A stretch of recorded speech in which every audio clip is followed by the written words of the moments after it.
मुस्कुरा के वो व्यक्ति जब मुझसे बात किया था ना, तो लगा कि आज मैं पर्वत से बात कर रहा हूँ। वो सम्मानजनक शब्द निकला था प्रतीक जी का, आज हमारे बीच में नहीं है। हमारे पूज्य महाराज जी की आपने खोपड़ी देखी है ना, बिल्कुल सफा चट है, गलत किए नहीं तो सीधे घुस जाते हैं। देखिए, लोग ये बताते हैं कि अच्छा व्यक्ति था और अच्छा व्यक्ति होने के नाते लोगों की इज्जत करता था, लोगों की मदद करता था। अब कैसे हुआ, क्या हुआ, ये तो जांच का विषय, ये तो जांच में पता चलेगा। इस तरीके से प्रतीक यादव का निधन हुआ और उसके बाद देखा जाए तो सोशल मीडिया पर तरह तरह की बातें हो रही हैं कि मुख अग्नि को लेकर बातें हो रही हैं। कहीं अपर्णा यादव रो नहीं रही है, कहीं ये कहा जा रहा है कि प्रतीक यादव का उनका यादव अभी तक स्वीकार नहीं किया गया, वो प्रतीक गुप्ता ही रह गए। क्या कुछ कहना चाहेंगे? देखिए, प्रतीक जी बहुत अच्छे व्यक्ति थे। मेरी तो एक बार मुलाकात है उनसे, और इतने सौम्य व्यक्ति, इतने सरल स्वभाव के। गाड़ी से वो कोई उनके बहुत महंगी गाड़ी थी, तो एक बार खड़ी किए थे हजरतगंज में, तो मैं गया था, हाथ होठ मिलाया था, हाल चाल ऐसे हुआ था। लेकिन मुस्कुरा के वो व्यक्ति जब मुझसे बात किया था ना, तो लगा कि आज मैं पर्वत से बात कर रहा हूँ। वो सम्मानजनक शब्द निकला था प्रतीक जी का, आज हमारे बीच में नहीं है। हम लोग बहुत दुखी हैं। प्रतीक हमारे भाई हैं, कोई भी व्यक्ति हो, भारत का व्यक्ति हमारा भाई है।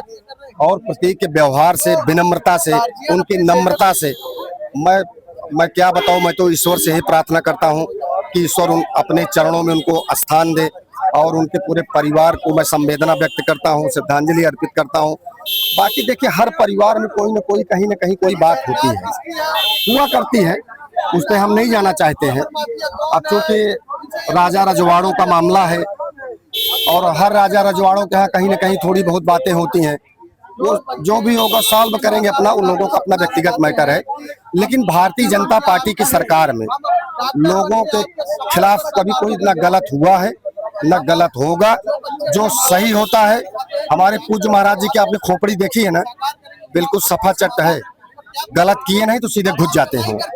न्याय होगा, गलत करेंगे तो दोनों टांगों में गोली लगेगी, पक्का निश्चित जान लीजिए। यहाँ दरिंदगी नहीं चलेगी, अपराधी नहीं चलेगा, लुच्चा लफंगा नहीं चलेगा, चाइनीज स्नेचर नहीं चलेगा, रोड होल्ड अप करने वाला नहीं चलेगा। शुद्ध रूप से मानवतावादी इंसान भारतीय जनता पार्टी की सरकार में आराम से जिंदगी जी रहा, किसी को कोई दिक्कत नहीं है। बहन बेटियों को छेड़ने वालों की नौबत देख रहे क्या हो रही है, उनका आचार निकल जा रहा। ये पूज्य महाराज जी की सरकार है, और 2029 और 2027 में पूर्ण बहुमत में हम लोग फिर सरकार बनाने जा रहे हैं। उत्तर प्रदेश में पूज्य महाराज जी को शपथ दिलाएंगे, और यशस्वी प्रधानमंत्री माननीय नरेंद्र मोदी जी को लाल किले पे फिर शपथ दिलाकर भारत के प्रधानमंत्री बनाने की हम सब लोगों ने 140 जनमानस भारत की जनता ने कसम खा के रखा है। हम जाने नहीं देंगे इनको, मरते दम तक मैं जाने नहीं दूंगा। सरकार 2029 और 2027 में भारतीय जनता पार्टी की बनाएंगे। देखिए, सबके अपने अपने सोचने का तरीका है, कौन क्या सोच रहा है ये उनका है। मैं तो उस मेहमानों के लिए भाई, उनको इस दुख की घड़ी में कि उनका इंतकाल हुआ, अब कैसे हुआ, क्या हुआ, ये तो जांच का विषय, ये तो जांच में पता चलेगा। लेकिन मैं उनके परिवार को इस दुख की घड़ी में ईश्वर से प्रार्थना करूंगा कि उनको साहस दें, कि इस दुख की घड़ी में वो संभलें। और रही बात, देखिए, बीच में कुछ ऐसी घटनाएं घटती रही पारिवारिक, जिसकी वजह से लोगों का कयास लगाना स्वाभाविक से, लोग कयास लगाते रहेंगे, सबका अपना अपना सोचने समझने का तरीका है। और जहाँ तक की बात है कि इसमें ऐसा क्यों हुआ, तो ये अब पुलिस जो पीएम हुआ है, पीएम के बाद रिपोर्ट आएगी, जांच करेगी। रिपोर्ट आ गई है कि ब्लड क्लॉट की वजह से उनकी जो है मृत्यु हुई। तो ठीक है, उसमें पुलिस अपनी रिपोर्ट देगी, डॉक्टरों ने अपना दे दिया, पुलिस जांच करके अपनी रिपोर्ट दे देगी, मामला खत्म हो जाएगा। इस तरीके से आज प्रतीक यादव का जो आपने देखा पार्थिव शरीर अंतिम संस्कार के लिए गया, क्या कुछ कहना चाहेंगे, किस तरीके से याद कर रहे हैं उनको?